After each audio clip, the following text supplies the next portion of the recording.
So let's go to the automation window, go to the master track, and let's hit Latch,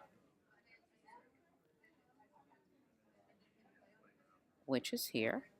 Now moving over here, we're going to hit play, and I'm going to fade this out. Bring it back up, and fade it out again.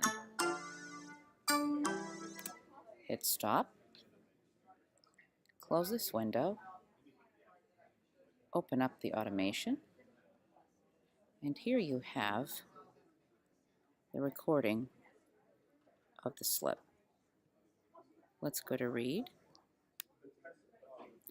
click on a node, and pull it across.